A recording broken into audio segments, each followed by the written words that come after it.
এই বিদেশের উপর নির্ভর করেই সে টিকে আছে। এই সরকারের উপর আমাদের আস্থাটা কি করে থাকবে?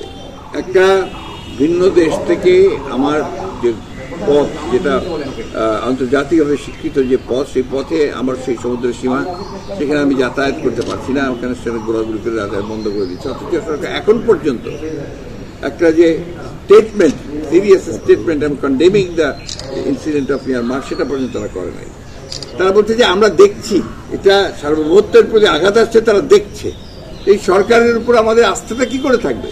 এই দেশের জনগণ, যারা দেশের মানুষ তো আশা করে যে সরকার তাদের সার্বভৌমত্ব রক্ষা করবে, তাদের স্বাধীনতা রক্ষা করবে, তো সেখানে সরকারের কোন রকম কথাই আমরা শুনতে পাচ্ছি না। এটা আমি মনে করি যে এই সরকার যেহেতু দুর্বল একটা সরকার, তার কোনো ম্যান্ডেট নাই মানুষের, এবং অ্যাট দি সেম টাইম এটা একটা নতজানু সরকার, এই বিদেশের উপর নির্ভর করেই সে টিকে আছে, যে কারণে সে একটা কথা বলতে পর্যন্ত সাহস পায় না। মিয়ানমার থেকে গুলি হচ্ছে, আবার মারাও গেছিল, অথচ দেখা যাচ্ছে সে কোনো কথা বলে না। এটাকে আমরা তীব্রভাবে কন্ডেম করি। আমরা মনে করি যে অবিলম্বে সরকার পদত্যাগ করা উচিত এই সাথে। আমরা তো বলছি যে আমরা তো সেনাবাহিনীর মোতায়েনের বিরুদ্ধে সরকার নির্ধারণ করবে, এবং সেখানে তো জবাব দিতে হবে। একটা স্টেটমেন্টও দেয়নি তো, সেনাবাহিনী কি মোতায়েন করবে? একটা স্টেটমেন্ট দেওয়া, কন্ডেম করা, একটা আন্তর্জাতিক বিশ্বের কাছে তুলে ধরা যে দে আর ভায়োলেটিং দ্য ইন্টারন্যাশনাল রুল, আমার বর্ডার বাউন্ডারি নষ্ট করে দিচ্ছে, আঘাত করছে, সেটা তারা কিছুই তো বলে না এখন পর্যন্ত। সেনাবাহিনী মোতায়েন তো অনেক পরে আসবে। ওই আলোচনায় কথা বলছে তারা করবে, কোনো আলোচনা শুরু হয়নি, কোনো কথা বলেওনি এখন পর্যন্ত।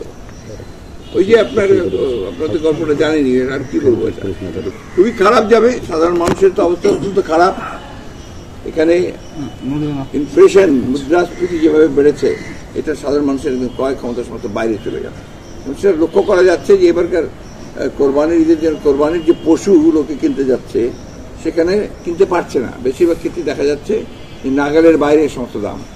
ঢাকাতে তো পরিষ্কারভাবে কোনো লোকই নেই বাজারে, পশুর বাজারে, হাটের কোনো মতো লোক নাই, কেউ কিনতে পারছে না। এবং এটা কারণটাই হচ্ছে যে মানুষের আর্থিক অবস্থা চরমভাবে খারাপ হয়েছে।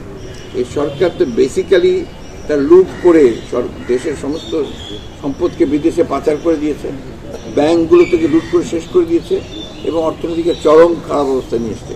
কয়েকদিনে আপনারা দেখেছেন সবাই যে দেশের প্রখ্যাত অর্থনীতিবিদরা তারা বলেছে যে দেশের অবস্থা, অর্থনৈতিক অবস্থা অত্যন্ত খারাপ, নাজুক অবস্থা। বেনজির আজিজ ইস্যু তো আপনাদের সকলেই এটাকে আই ওপেনার হওয়া উচিত। যে সমস্ত কর্মকর্তা কর্মচারীরা এই দেশে মনে করছেন যে তারা আপনার এই আওয়ামী লীগকে সমর্থন করে লুটপাট করে দিয়ে তারা টিকে থাকতে পারবেন, আলটিমেটলি কিন্তু টিকে থাকা যায় না। আজিজ এবং বেনজির তার একটা প্রমাণ যে লুট করলে, চুরি করলে, অন্ধের মতো একটা অজনপ্রিয় ম্যান্ডেটবিহীন একটা সরকারকে সমর্থন করলে সেখানে টিকে থাকা সম্ভব না। এবং দেখেন ওই সরকারই তাদেরকে স্কেপগোট বানাচ্ছে, তাদেরকে বলির পাঠা বানিয়েছে কিন্তু ওই সরকারই, অথচ তারাই কিন্তু লুটপাটটা করছে। আজকে তো আবার পত্রিকায় দেখলাম আগের আপনার যে আসাদুজ্জামান মিয়া, ঢাকা ডিএমপি কমিশনার ছিল, তার বিশাল ফিরিস্তি বেরিয়েছে। এগুলো সব এক এক করে আসছে, এখন থলের বিড়াল বেরিয়ে আসছে সব একটা একটা করে। এটাই হচ্ছে, আমরা বহুদিন ধরে বলছি যে এই সরকার বাস্তবিকভাবেই রাষ্ট্রযন্ত্রকে ব্যবহার করছে, সরকারি কর্মকর্তাকে ব্যবহার করে তাদেরকে সব চুরির সুযোগ দিচ্ছে। সেই সুযোগ দিয়ে দিয়ে আজকে এই ঘটনাগুলো করেছে, এখন তাদের নিয়ন্ত্রণের বাইরে। It has become such a stage যেখানে তারা কোনো নিয়ন্ত্রণ করতে পারছে না। এবং সরকারের এই মুহূর্তে পদত্যাগ করা উচিত, কারণ দে হ্যাভ ফেইল টোটালি। তারা রাষ্ট্র পরিচালনা করতে, শাসন করতে তারা দুঃশাসন সৃষ্টি করেছে, ব্যর্থ হয়েছে রাষ্ট্র পরিচালনা করতে। ব্যর্থতা নয়, একটা আন্দোলন কখনো ব্যর্থ হতে পারে না, একটা ন্যায়সঙ্গত আন্দোলন কোনোদিন ব্যর্থ হয় না। আজকে যদি সেটা হতো তাহলে তো অনেক আগে আপনার বাংলাদেশের স্বাধীন হতো না, আমাদের রাষ্ট্রভাষাও আপনার বাংলা হতো না। আন্দোলন হয়তো সাময়িকভাবে স্থগিত হয়েছে সরকারের অবনতির কারণে, এই আন্দোলন চলমান আছে এবং আরো তীব্র হবে। আর একটা রাজনৈতিক দলের এই যে পরিবর্তন যে হয়, এটা সেই রাজনৈতিক দলকে আরো শক্তিশালী করার জন্যই হয়। আমাদের এই পদগুলো শূন্য ছিল, আমাদের অনেকে মারা গেছেন, কেউ নিশ্চয় হয়েছে, দেশ ছেড়ে চলে গেছেন, এই জায়গাগুলোকে পূরণ করা হয়েছে এবং তাদেরকে না হয়েছে, দে আর অল ইয়াং পিপল।